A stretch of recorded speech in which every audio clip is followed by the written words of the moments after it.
श्री रामकृष्ण लीला प्रसंग। जय ठाकुर, जय माँ।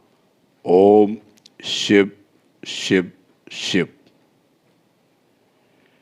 प्रस्तावना एवं ग्रंथकार की भूमिका। मित्रों, आप सभी का हार्दिक अभिनंदन एवं आभार।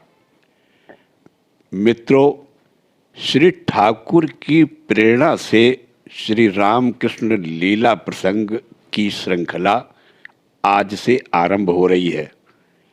आशा है आप सभी को साधना में उचित मार्गदर्शन एवं आध्यात्म के गूढ़ रहस्यों का ज्ञान प्राप्त होगा।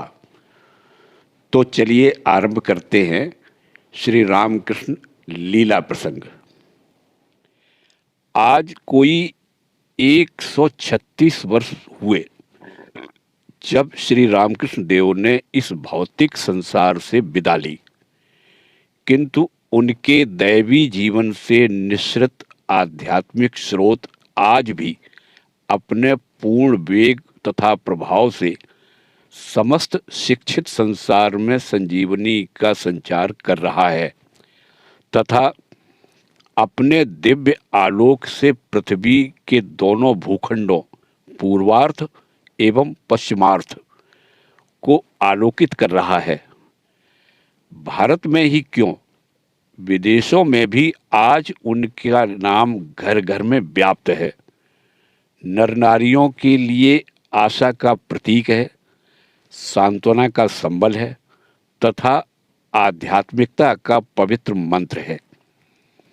उनकी दिव्य वाणी एवं वाद वचनों से कितनी ही व्याकुल आत्माओं को शांति प्राप्त हुई है और अज्ञान तिमिर नष्ट होकर ज्ञानालोक का प्रादुर्भाव हुआ है तथा कितने ही व्यथित मस्तिष्क एवं हृदय को स्थायी शांति और सात्विक शक्ति का वरदान प्राप्त हुआ है।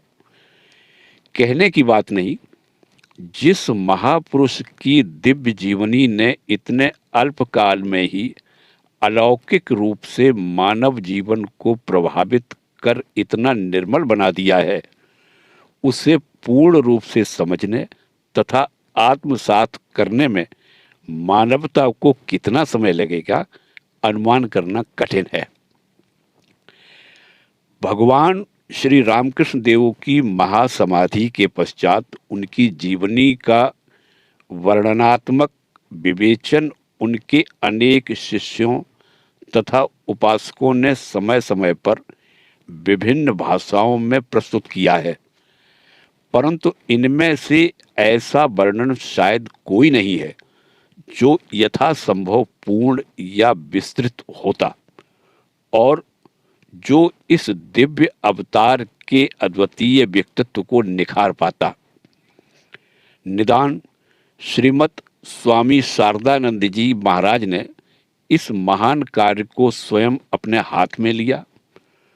स्वामी शारदानंद जी भगवान श्री रामकृष्ण देव के अंतरंग सन्यासी शिष्य थे और संपूर्ण श्री रामकृष्ण मठ एवं मिशन के प्रारंभ काल से लेकर अपनी चिर विदा पर्यंत सन 1927 ईस्वी तक जनरल सेक्रेटरी रहे।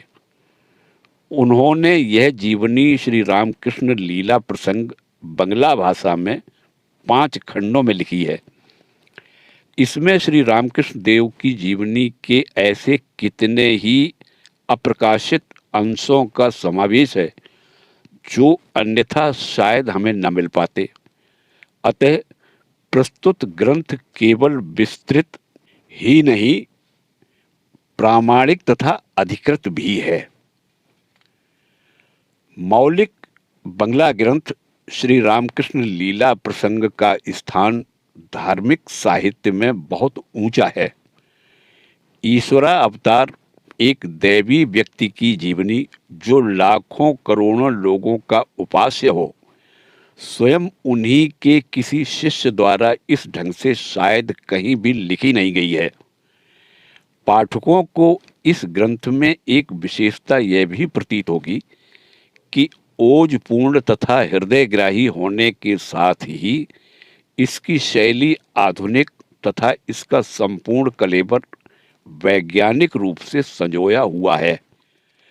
प्रस्तुत पुस्तक विश्व के नवीनतम ईश्वरावतार भगवान श्री रामकृष्ण देव की केवल जीवन आख्यायिका ही नहीं है, वरन संसार के विभिन्न धर्म संप्रदाय तथा मत मतांतरों का एक अध्ययन भी है, जो केवल भारत में ही नहीं, संसार के अन्य देशों में भी प्रागैतिहासिक काल से लेकर आज के युग तक प्रचलित रहे हैं।